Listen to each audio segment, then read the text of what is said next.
And we are back live. Los Angeles Athletic Club for the WPH Simple Green Race for 8. My name is Dave Vincent. This is the qualifier with Eric Hilgren as the referee. It's Vic Perez, the number 4 seed, versus Carlos Chavez, the 5 seed. It's a rematch of the Waif Reisner tournament they held just a month or so back, where Vic defeated Carlos. So Carlos wants revenge here. Vic serving, Carlos receiving, 0 serving 0. And it's 0 serve 0. It's a 1-game match, 25, win by 2. Short. This is also a rematch, Dave, of Fresno serve. first round qualifier, won by Carlos Chavez, 26-24. Both of these players had a go at it earlier today in their semifinals when Vic Perez won his qualifier match 27-25, and Carlos Chavez defeated John Robles 25-23. So Vic's went overtime this morning, which would be just like the equivalent of a tiebreaker, basically. A very quick one at that. We don't have any line judges. You guys want some line judges? I couldn't see it. He blocked my view. Both guys, Dave, had to make I'm gonna set huge comebacks in their opening round matches. Carlos Chavez down 23-20.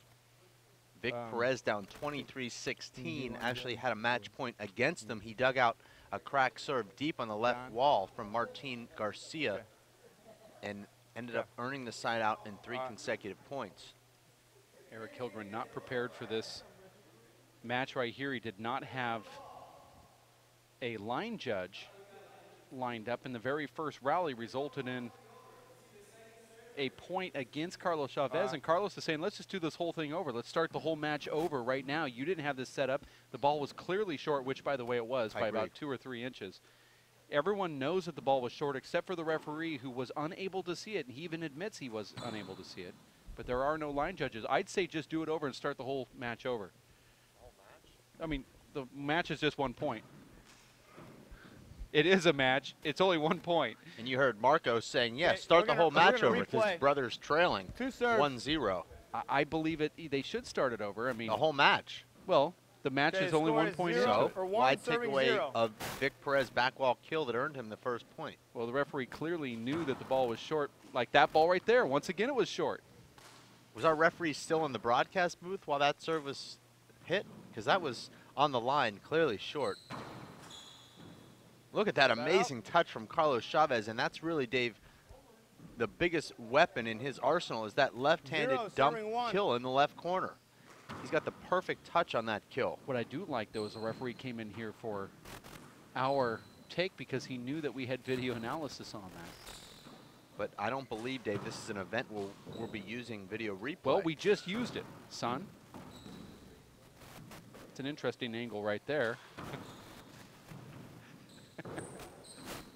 Referee now standing in direct view of our camera, so hopefully we get him to move. And that's another paddle kill there from serving 1. Carlos Chavez with the left hand. A beautiful shot.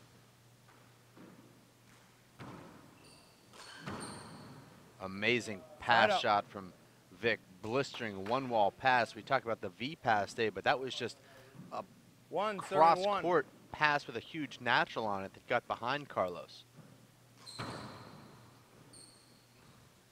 These guys both play out of this club, Dave, so this is a home game for both of them. A lot of people saying, why do these guys have to match up against one another when they play each other literally 2 times a week, every week preparing for these events? But that's just the way the seedings work here, Dave, in this event. And you can't just say, well, these guys play each other, so we're going to mix up the draw. We've gone by the rankings all season, and these guys just happen to run into each other once again. This is the 3rd time they've played in a tournament this season, Dave. We've seen that a lot, though, when the 4 seed and the 5 seed kind of get kind of crosshairs. That was Emmett Pichot and Dan Armijo. Dan Armijo was a 4 seed, Emmett was a 5 seed, and it seemed like it took a while for Emmett to get into the 4th spot, and then Dan was in the 5 spot, and they're playing each other again. Also, the same thing for Chip Morales when he kind of got stuck on that number 4. It just kind of seems to happen since 4 plays 5 anyway. There is movement in the rankings, and yet 4 plays 5. Sometimes you drop to the 5th spot, you're still playing the 4 guy, who was the guy formerly at 5. 2 serving 1.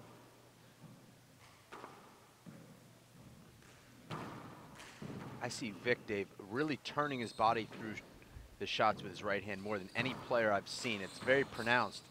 And he gets his power from that turn of his core and that really fast right hip turn, particularly on the back wall setups. Point. You see some of these guys, Dave, generating the power with that amazing whip and the wrist action. Vic generates the power by using that hip turn and the core. And he's really hitting the ball hard right now. Right out.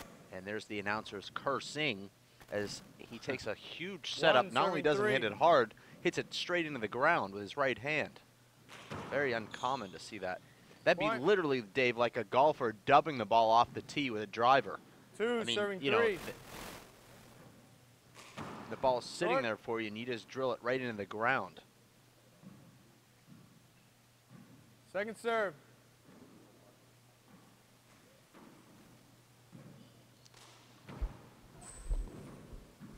Vic Perez has the ball right down the middle, blasts it right down that right wall, exactly what you thought he would do with it.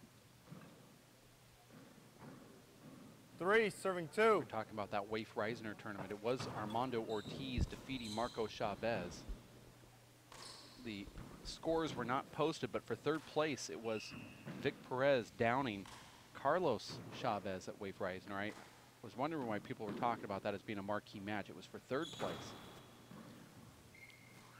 That was a coming out party for Vic Perez as he defeated Chip Morales in the quarterfinals there, Dave, and that was a huge surprise at the time. Maybe not so much now after Vic Perez went on to defeat Andy Nett and Charlie Shanks in Salt Lake City, but that was the breakthrough performance for Vic Perez that I believe propelled him to that great run in Salt Lake City. You mentioned Dave Armando, who unfortunately had to pull out of this event. He was one of the invited players, defeating his mentor and very good friend Marco Chavez. That was an 11-9 tiebreaker win for Mondo Ortiz. And Mondo Ortiz also just recently defeating world #1 Luis Moreno in the end of February weekender in an 11-8 tiebreaker. So unfortunately, Dave, Mondo, and that's the shot of the year right there from Carlos Chavez. Unbelievable. I'd like to see a replay of that. And we will, Dave. That was absolutely unbelievable. It looked like that ball was well past Carlos, but he just flicked it with that left hand, and we're not going to waste any time, just go right to it. This was a great 2-all pass from Vic Perez coming up.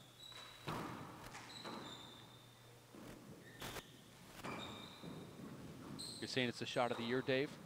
Well, I believe this is live here, Dave. Set up. We will load up that replay of a couple of points ago, but it was just absolutely amazing.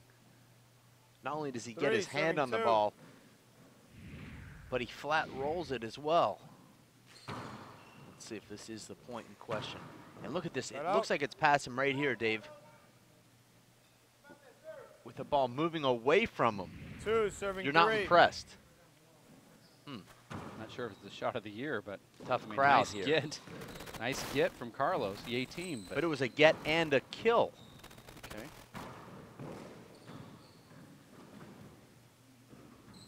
Now that was a great get, but not a kill. Carlos wants to win this qualifier, Dave.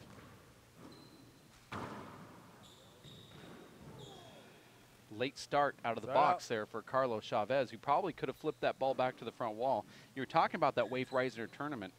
Armando Ortiz had to defeat Carlos Chavez and then Marco Chavez to win that tournament. He had to go through the brothers. Venus and Serena back to back. It's identical to that, actually. 3 serves 2.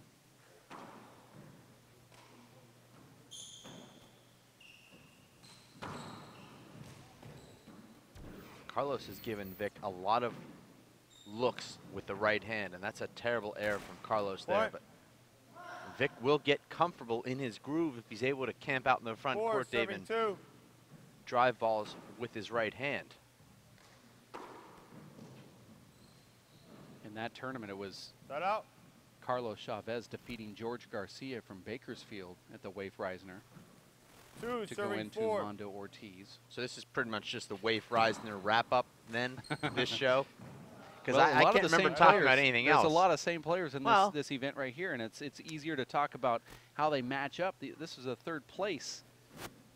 There's a lot of the same players here that have been to the RFC also. Should we Well, we find a way to talk about the RFC. Well, It's a tournament that's been dormant for 2 years. Actually, it hasn't. It should have been dormant for about 5 years Maybe prior. it should have been. It should have been, but it wasn't.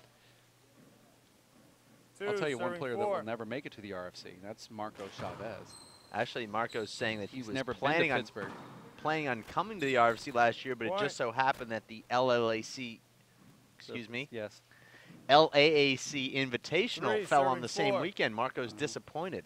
Said That's he what I planned do too. When I decided to go to What? that Flagstaff Open, Uh-huh. I look down. Oh, Santa Fe has a tournament, and then I see that they have one in Albuquerque, and I go, well, you know what?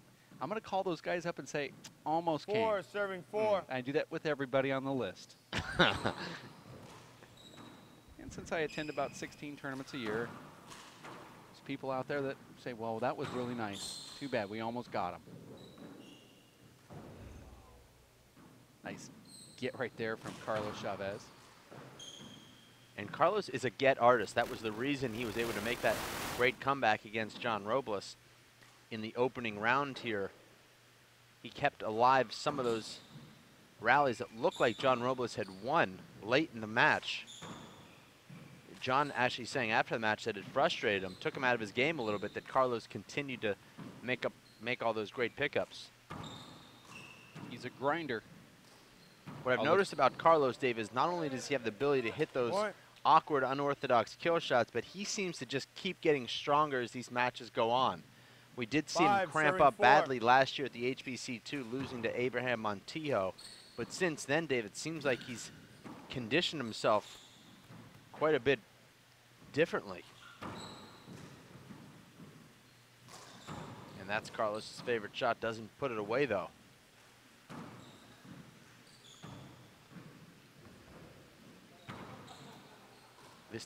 This match, Dave, has the look of a match of two guys that play each other a lot. They just seem like they know exactly what each other are going to do, what each other are capable of doing. And I know, Dave, you've had a lot of sparring partners throughout your time, Billy Wersch being one of them, and you guys played, Dave. It's just hard to really separate yourself from one another because he knows what you're going to do and you know what he's going to do. Of course, after he had 3 hip surgeries and turned 60, you did start getting the better of him. Well, I see you've been preparing for this live webcast. It's not all about just watching the Golf Channel and the Tennis Channel. Okay. 4, serving 5. I think the point there, though, is that you do have a comfort zone with players that you play back home. And what I have noticed with these guys that spar, that when they get around 20 to 21, 5, serving 5. all that stuff that you saw earlier kind of goes out the window, and then you really do see which one steps up because for some reason they might not step it up to that pro level until the last few points because they are so close, and they also have so much confidence with each other.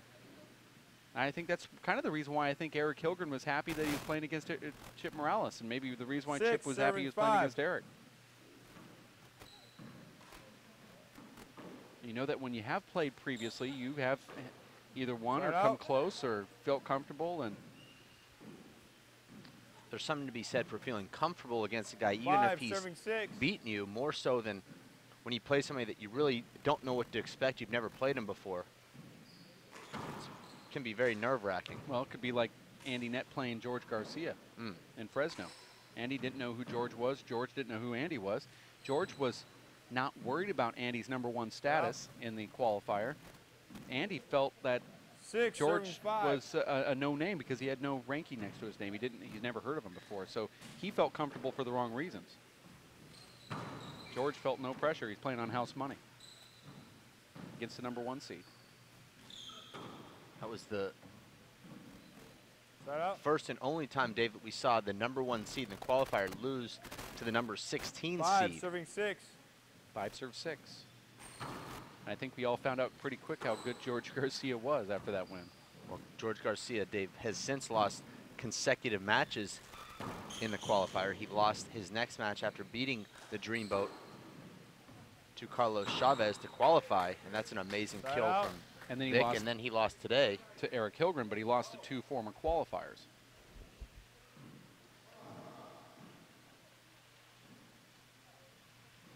Six, serving 5.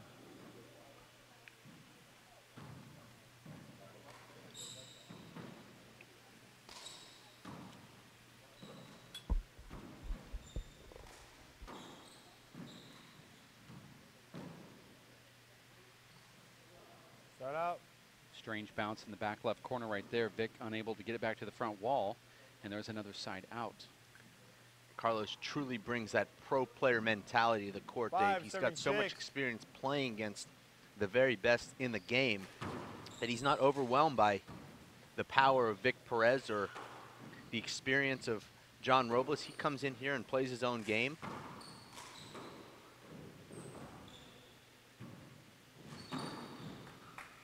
Start out. And there's Carlos flipping the ball into the back wall, but Vic waiting for it. Drills the ball down the right side wall.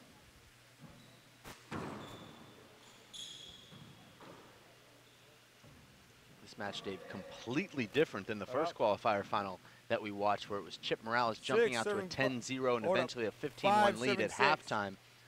Carlos and Vic have not been separated by more than 2 points here. 19 minutes into this match. Carlos would like to have that shot back. It's a very easy setup, doesn't win the rally, and now it's neutralized.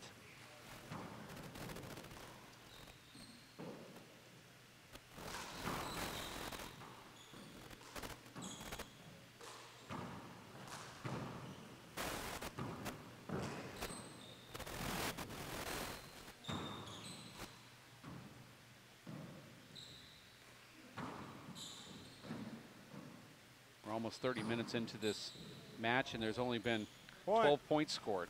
That was a 29-shot rally there, Dave, won by Carlos Chavez, and you have to wonder who that type of rally favors, because we saw Vic Perez, Dave, is one of the fittest players in the sport. In Salt Lake City, in 4,300 feet of altitude, he never tired. And we've talked about the fitness level of Carlos Chavez as well. So I think both these guys, Dave, will be plenty fit to survive a long battle here in this one-game match. This is Carlos's game to grind out wins like this, but he is 35 years of age. And there's a miss hit right there, and he looks like he's got tired legs.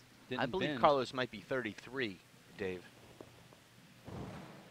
I think it's sort of like Julio Franco, who played until he was 50 for the Braves. Let's check that birth certificate. He's either a liar or, because he told me earlier today, 35. But maybe, you know, I guess everybody lies to me, so why would I care? Well, you His know, a lot of brother people says 33. A lot of people lie and want to sound older than they actually are, so that makes sense. Carlos and I played in the Junior Nationals a couple of times, and I know that he was younger than me at the time. He Well, was that might have been out of default now. I mean, he was about now 2 that we know feet his tall real at that age. time, so either he was the shortest 15-year-old in the world, or he actually was I think a year younger than me. If he was playing you, he was playing up. Point. 7, serving 6. Score is 7-6.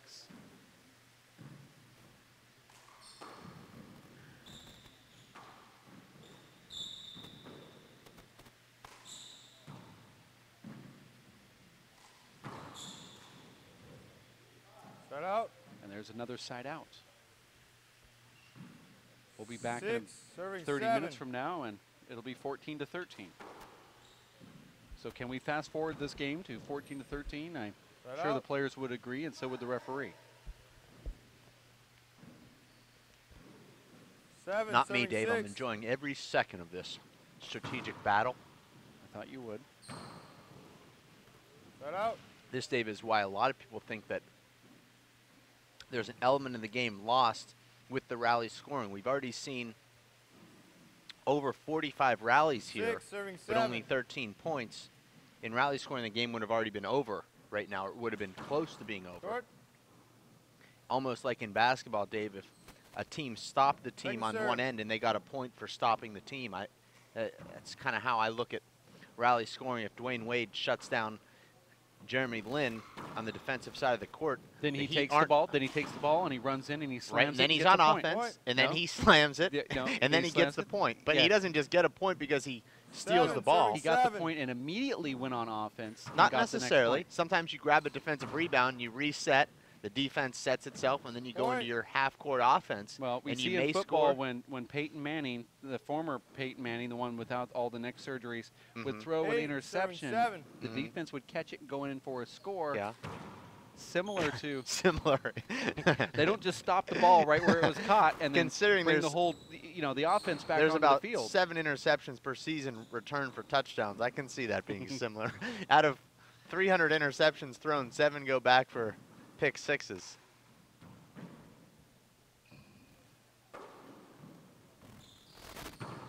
Maybe Greg Maddox should have gotten runs for his team when he got a 3 and out.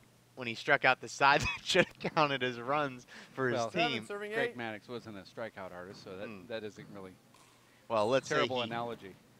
Let's say he forced 3 ground outs with that nasty sinker ball that he threw, and then 82 miles an hour.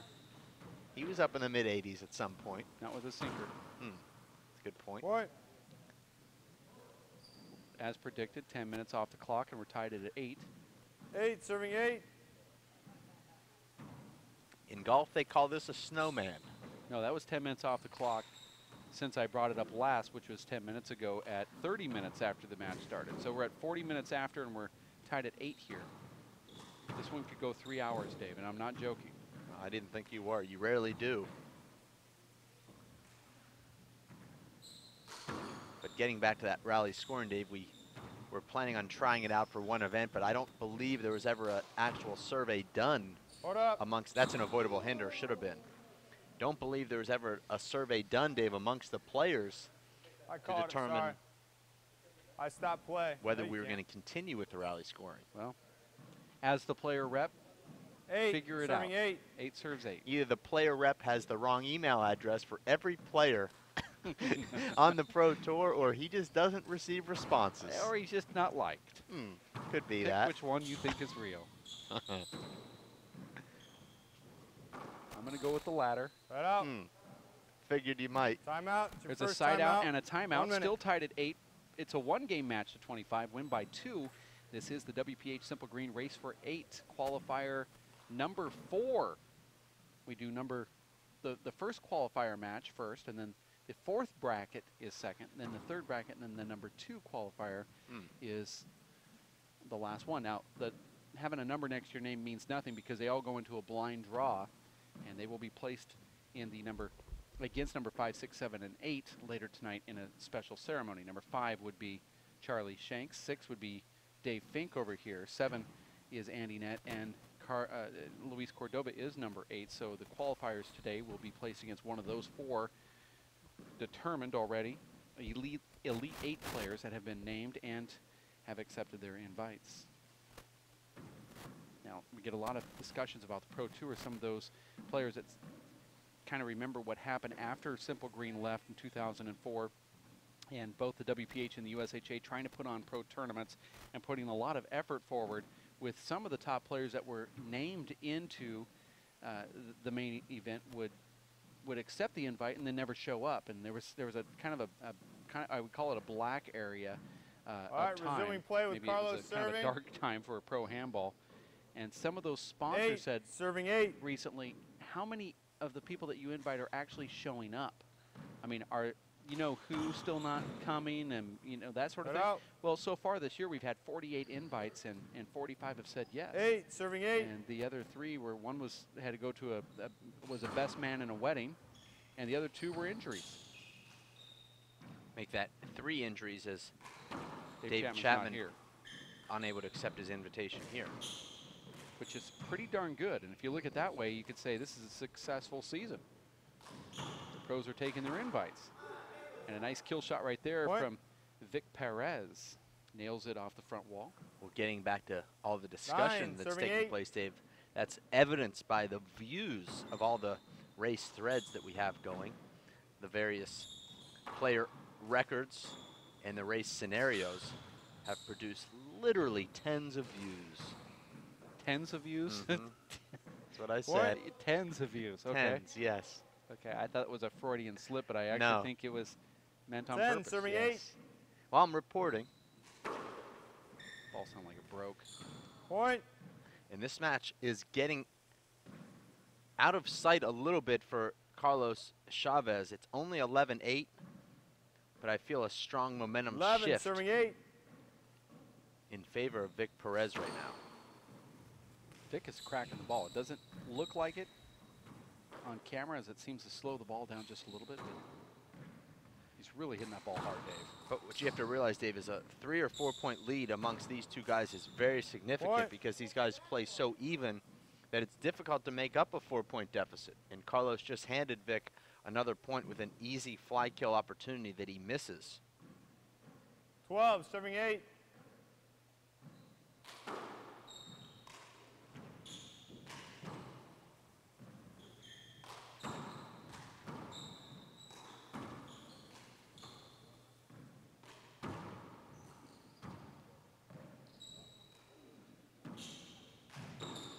Point. Right now it's Vic Perez ending every rally with kill shots. Carlos Chavez with kill shot opportunities, but just not putting the ball down. Vic Perez made some errors on some Carlos Chavez pass shots and balls that he slid down the wall 13, earlier, serving but 8. right now Vic Perez is not making any errors, and he's taking advantage of his opportunities. I don't think Carlos can afford to wait for halftime right now, Dave. I think he should take his timeout right now, try and score a couple of points going into halftime, maybe cut into this deficit just a little bit. Check ball. Because if he goes into halftime trailing 15-8, Dave, mathematically he's going to have to Replay, score 13, serving 8. 17 of the next 26 points to come back and tie this game.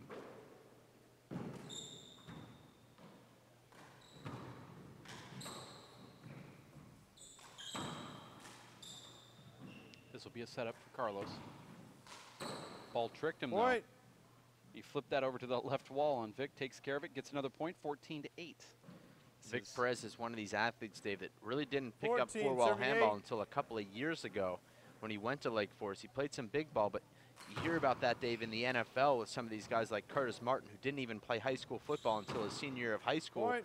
and then went on to become one of the greatest running backs in the history of the 3 league. minutes, guys. Some of these guys are special enough athletes to pick up the game so quickly and then quickly become one of the top players, and I think we might be seeing that with Vic Perez. He certainly has the ice in his veins, Dave, as we saw coming back from 25-24 against Martin Garcia, and there's a look at Martin right there, who was just inches from beating Vic Perez in the first round. He hit that deep crack serve that Vic just dug out. And literally, Dave, Vic had to slide a credit card underneath that ball to return that serve, and he did. Martin had a look at a setup for the game, couldn't convert, and Vic came back in calmly and coolly, scoring 3 straight points. You're watching the WPH Simple Green Race for 8 Los Angeles Athletic Club Pro Handball Stop and Qualifier on this Thursday, March 15th in beautiful, sunny Southern California. In California, they don't throw their garbage away. They make it into a reality series. The WPH qualifier brings the deepest draw of the year, as the last stop on the tour will highlight who will be named the Elite Eights in the Player Championship, scheduled for May 18th and 19th, 2012, just right around the corner at the WAC in Seattle. Contact Joel Carlson to purchase Player Championship tickets and inquire about the special WAC hotel room rates. Joel Carlson's phone number is 206-660-9878. That's 206-660-9878. You can also email Joel, that's Joel Carlson, Carlson, that's Joel.Carlson at yahoo.com. The Los Angeles Athletic Club, along with the World Players of Handball. Simple Green, Nadi Alvarado and family hosts a special qualifier and top 12 race stop with live broadcast beginning earlier today, ending with that special Saturday Night Live Men's Pro Finals to determine who will be invited to the TPC at WAC, May 18th and 19th. We have a look at Carlos Chavez here, Dave. During halftime, he looked very relaxed despite losing the last 7 consecutive rallies. He was tied at 8. Looked like we were going to have a seesaw affair, potentially, Dave, a 3-hour affair, as you predicted at that point. But Vic Perez scoring 7 points in just 6.5 minutes to quickly separate himself from his home club rival. Well, I actually forgot to knock on wood when I said it was going to be another 30 minutes to get to the 15 spot, and in reality it was only 18 minutes, and I feel bad about that. But that's what happens when you are working at a table that's made out of cheap laminated wood, not actual wood. Okay, resuming play. Knock all as much as you want, but With it's Carlos just serving. not going to reverse Murphy's Law. You're still trying to get the laugh. 8, serving 15. Sometimes when I dig myself so far in there, I can dig a little further and find the laugh, usually out of sympathy. Didn't happen? I'll get you next time.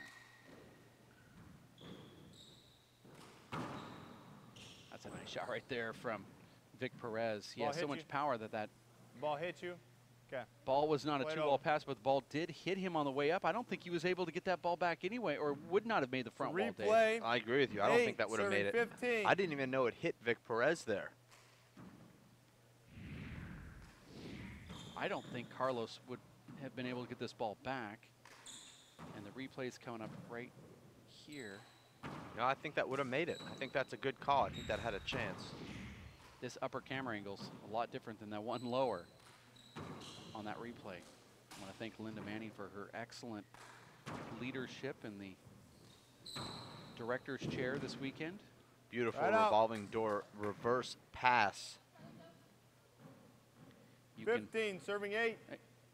Inquire about getting Linda's services if you'd like to have your event filmed or transmitted live at lindamanning.com.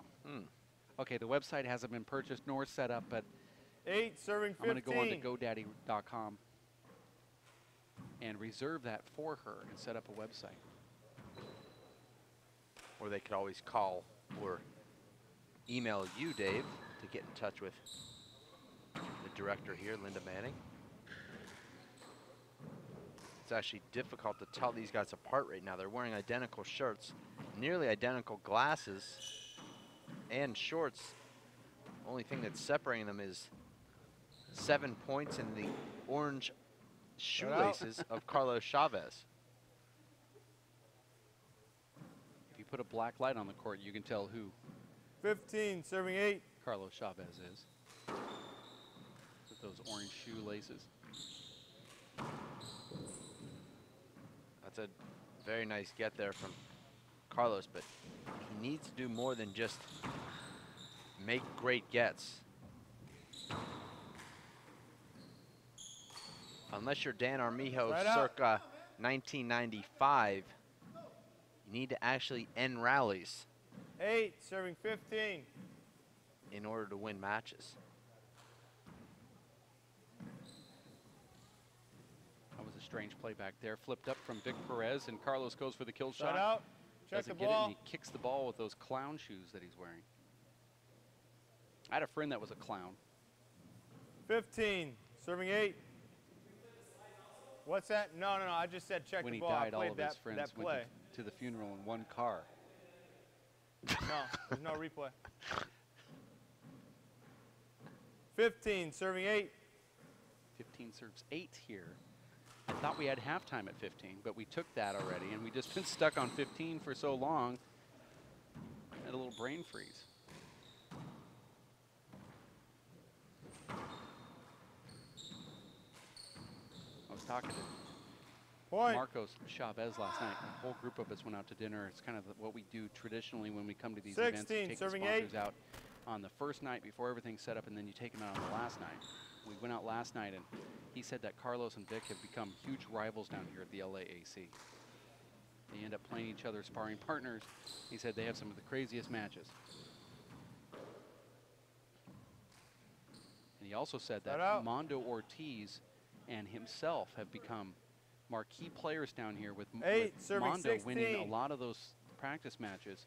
And he said, you know, I played against Vic in his prime, Vince Munoz. I played against Mondo. He goes, I think Mondo's left is better than Vince Munoz's left. I think Mondo actually has the ability to be the #1 player in the world if he can get over these health issues. Mondo Ortiz originally named into the top 8, but had to forfeit due to have an anemic. No, you went that way and the ball went down the left wall. Problems. Dave, what do you think about that play right there? Vic thought that it was a screen. Eric said that he went one way, and I don't like how aggressive the referee was in explaining his call 16. there. That could cause some confrontation with other players not quite as mild-mannered as Vic Perez, but Vic shrugged it off.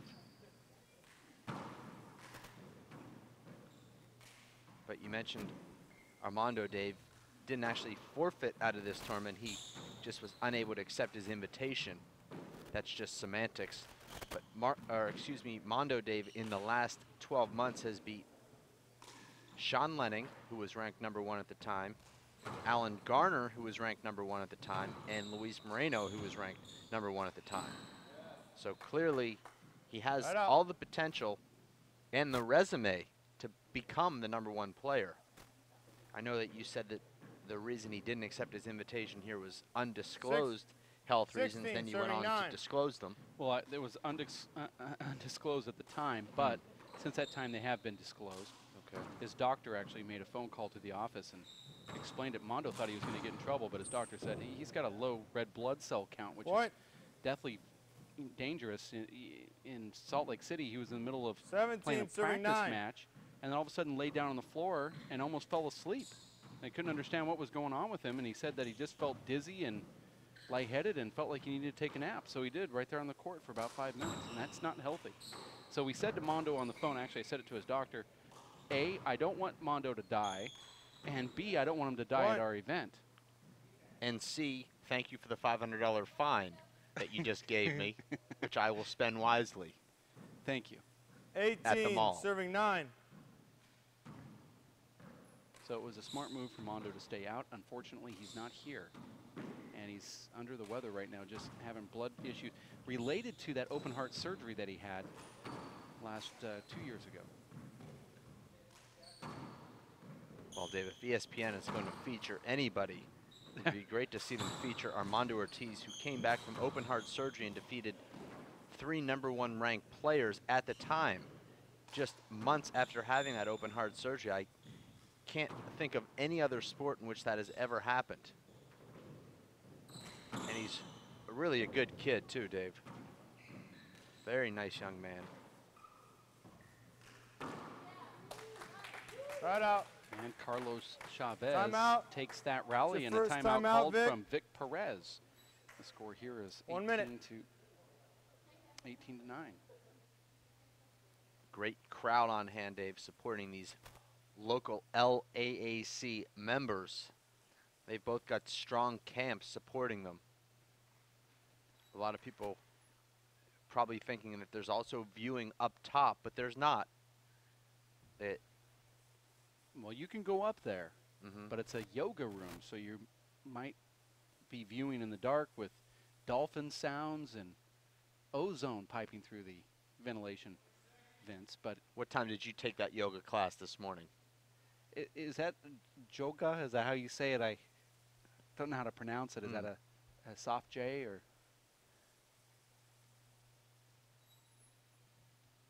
Skip that class.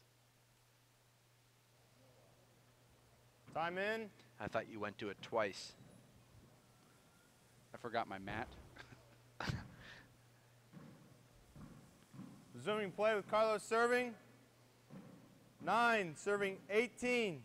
I believe it's pretty much now or never here. Carlos needs to get to about 13 or 14 before Vic gets to 20 if he wants to have any chance at coming back here. And this is frustrating, Dave, for Carlos, who, as you said, 18, plays Vic very 9. close in practice, and they've also split in tournaments.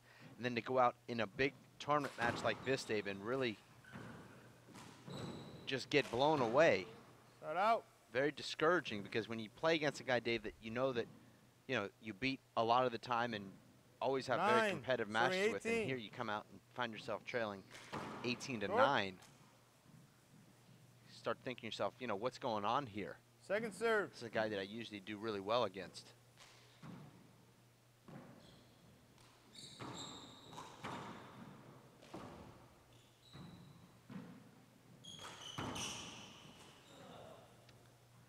And there's a hand air from Vic Perez. 10, serving 18. 10 serves 18 is a call from Eric Hilgren.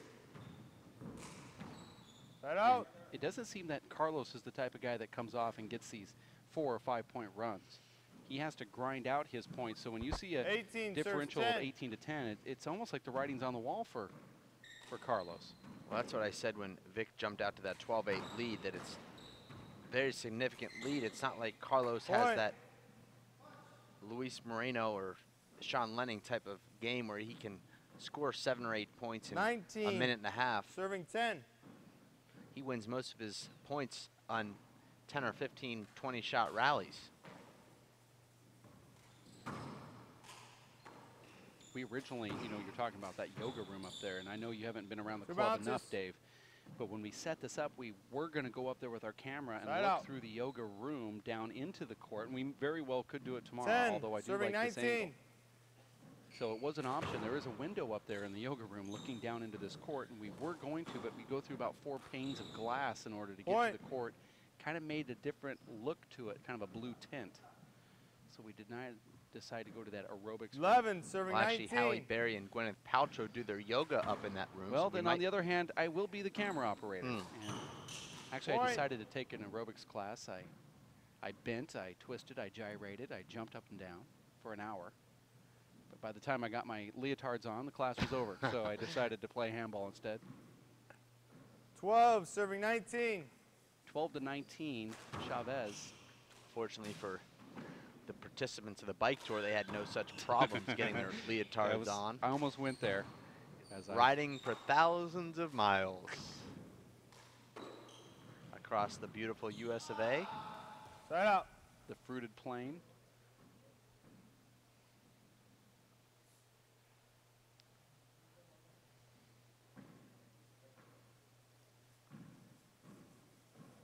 $19, serving 12.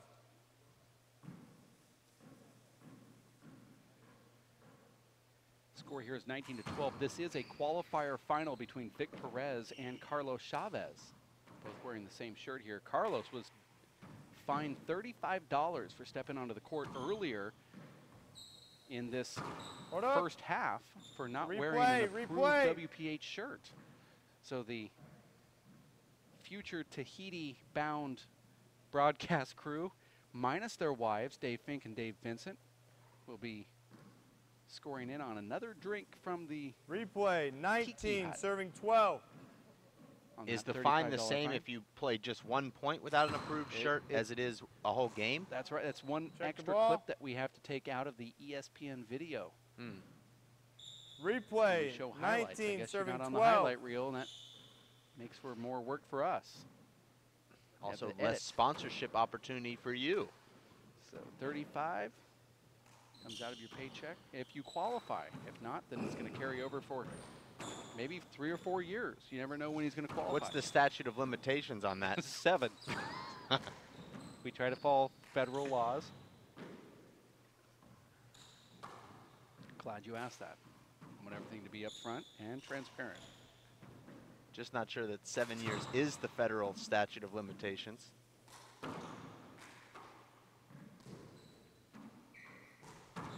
That's a strange shot right there from Carlos, who dives up, gets that ball. And then there's a 2-wall crack pass from Vic Perez and a point for him. Vic Perez, Dave honing his skills at Lake Forest College outside of Chicago, Illinois, was a collegiate All-American in 2011, losing in the finals of the singles to his teammate Nikolai Nahorniak and winning the doubles, also with teammate Nikolai Nahorniak.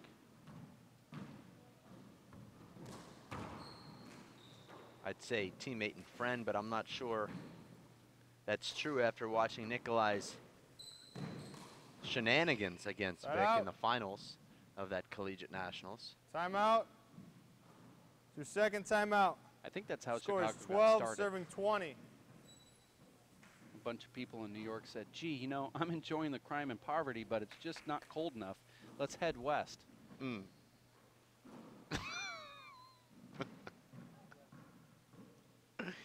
It's a 1-game match to 25. You have to win by 2. There's a unique halftime at 15 where the players get a 3-minute break and then they come back, and we've seen some momentum changers at that point. And the momentum changer here was just before 15 when Vic started scoring some points, and then he just continued on with that momentum. So nothing really broke on this match, but we have seen in previous matches, Dave, where those that do get to 15 seem to kind of lose their focus for a few points. Now, I'm not sure if the Seattle Players Championship is going to follow this qualifier slash 5th through 12th place pro playoff format, but I'm a proponent of this. I just don't know if the players want to vote in, because we give the players the chance to vote play. what ball Carlos they play with, what format. I don't know what they're going to pick for Seattle. That will be interesting. I know as a player rep, 12, serving 20. Always in contact with your top players, Dave. I'm always in contact. I'm not always contacted back, though. It's interesting, Dave. In the last 2 stops, we've had qualifier favorites down match point in the qualifier, coming back to win that qualifier match, and then going on and winning an amazing flat kill from Carlos, but then going on and winning their first round in the pro draw. Chip Morales was down match point against 13, Carlos Chavez in 20. Salt Lake City, went on to win his top 12 match against Tommy Little, and here it was Vic Perez down match point against Martin Garcia in his opening match. And it looks like he's going to go on. I mean, it's 5 points away, and that could be 40 minutes from now. Who knows? What? Also, after that Chip Morales win in Salt Lake City against Tommy Little, that actually went to a tiebreaker itself. 20. 14-20. That was a huge loss for Tommy Little. It would have gotten him an invite into this event, Dave, and he would have been invited to all 7 stops this season, but at 17 all, Chip Morales found another gear in that tiebreaker, and Tommy Little winds up losing that match and getting knocked out of that automatic invite 20, serving 14 for this event. And looks like for the foreseeable future, as he misses this LA event, he'll be way behind in points. And if he does, Dave, enter another event, it will be as a qualifier. There's 14, a fine line between being 20. in that top 8 and playing on Thursdays.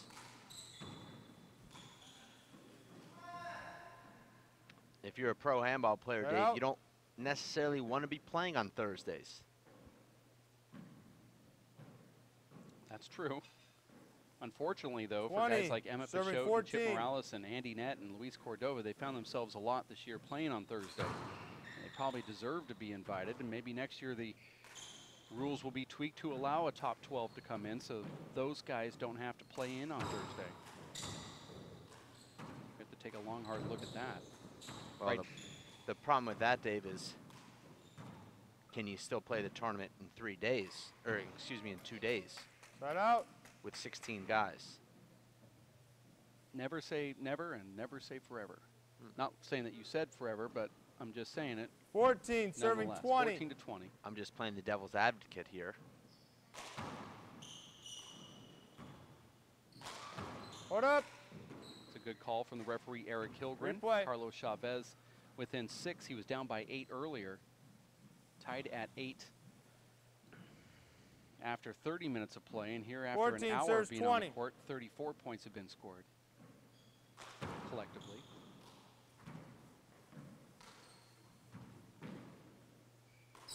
Difficult day for Carlos's brother Marcos to watch this match, not only because his brother's in here battling for a spot in this top 12, but he also has a match coming up, and he's trying to get himself mentally prepared for that while also supporting his brother. Timeout. Vic Perez with a terrible error there, Dave, second from timeout, point 1 blank minute. range with Carlos Chavez pinned behind him. Score is 15, serving 20. 15-20 is the score here, and a timeout being called courtside. You're watching the WPH Simple Green Race for 8 live in Los Angeles, California. We're at the Los Angeles Athletic Club. The WPH qualifier brings the deepest draw of the year, as the last stop on the tour will highlight who will be named the Elite 8. The Player Championship scheduled for May 18th and 19th of 2012 at the LAAC in Seattle. Contact Joel Carlson to purchase your Player Championship tickets and inquire about special WAC hotel room rates. Joel Carlson at 206-660-9878. That's 206 660-9878. Resuming Also, play with email Carlos serving. him at joel.carlson@yahoo.com. You spell his name Joel. Last name Carlson, 15, Carlson. serving 20. That's joel.carlson@yahoo.com. 15-20, we're back in with Carlos Chavez trying to make a run here versus Vic Perez.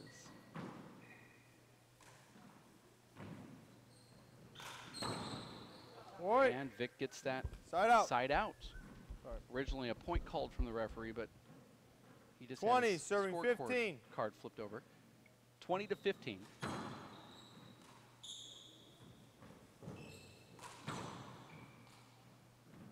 Oh, look at that get right there from Carlos, who just touches that ball. You said it was an unorthodox kind of style of play.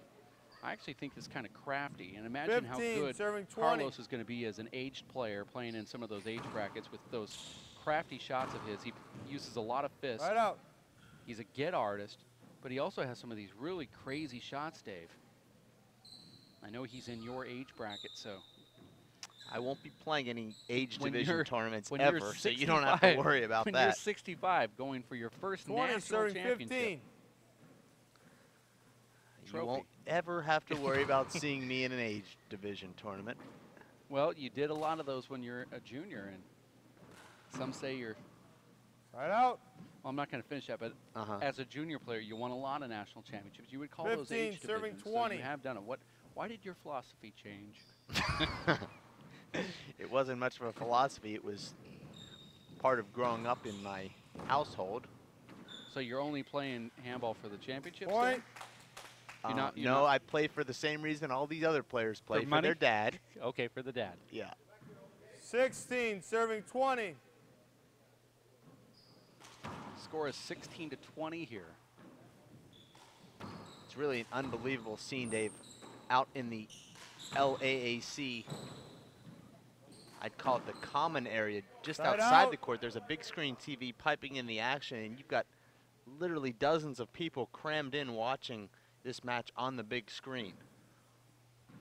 Loving this action. 20. Unfortunately for them, they're unable to hear your audio. 20. As the audio Serving does not 16. work on that TV correctly, and I would pay big money to get a techie to come in and fix that.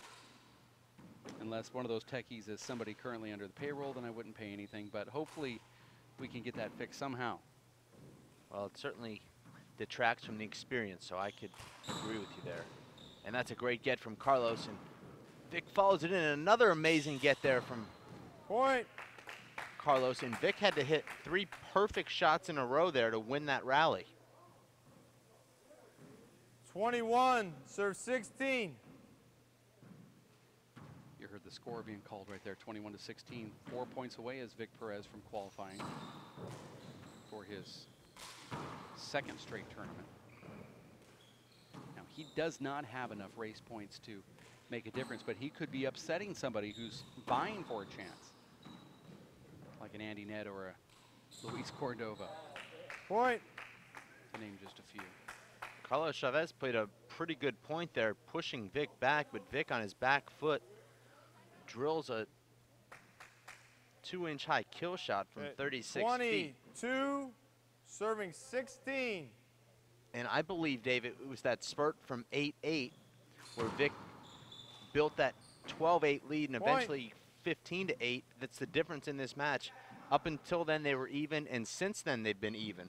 But it was that mid-game spurt serving 16. That's been the difference here in this match. And you see Vic maintaining that 7-point lead that he built at halftime.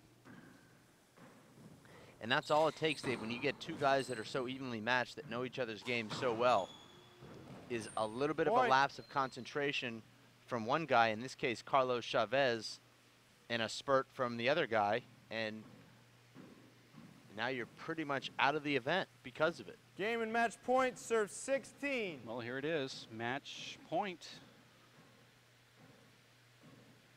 24-16. Vic Perez looks like he's going to try to qualify. He tried to do it on that serve right there. We've seen those ace serves from him in the past.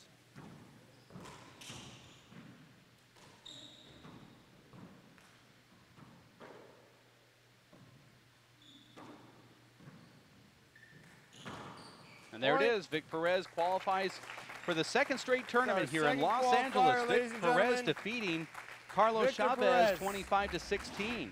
So we take that 25, we put it on the scorecard, 16, put Perez's name in, and it's official, Dave. We'll get him to sign that scorecard, and he is officially on the draw sheet. He will be placed into the blind draw with a ceremony that will take place this evening about 6:30 or so. Well, he does have to sign that scorecard, Dave, or he will be disqualified from this event, and it will be Carlos Chavez. But pending that signature, David, is Vic Perez, as you said, qualifying for the second consecutive time. He was on the cusp of being eliminated here earlier this morning, but he's come back and he's now alive. Coming up next, it'll be John Bike versus Marco Chavez, and they will be up quickly. I'd say within 10 minutes. Stick around. More handball action from Los Angeles at the beautiful Los Angeles Athletic Club for the Simple Green WPH Race for Eights. This will be qualifier number 3. John Bike, Marco Chavez. Coming up next. Stay here at racefor8.com.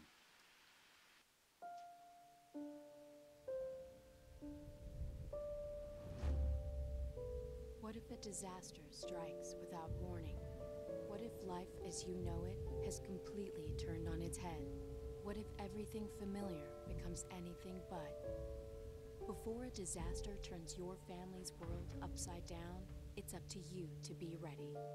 Get a kit, make a plan, be informed today. Learn how at ready.gov.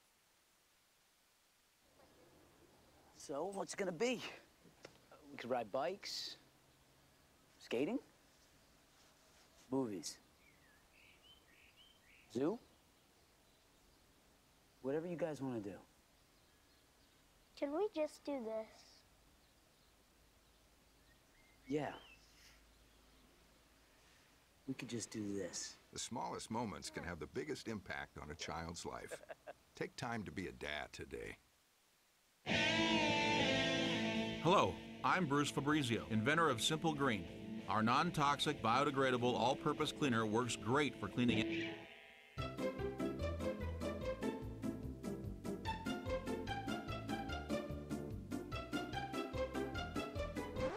Thank you. Non-toxic, biodegradable, Simple Green. It's great for cleaning.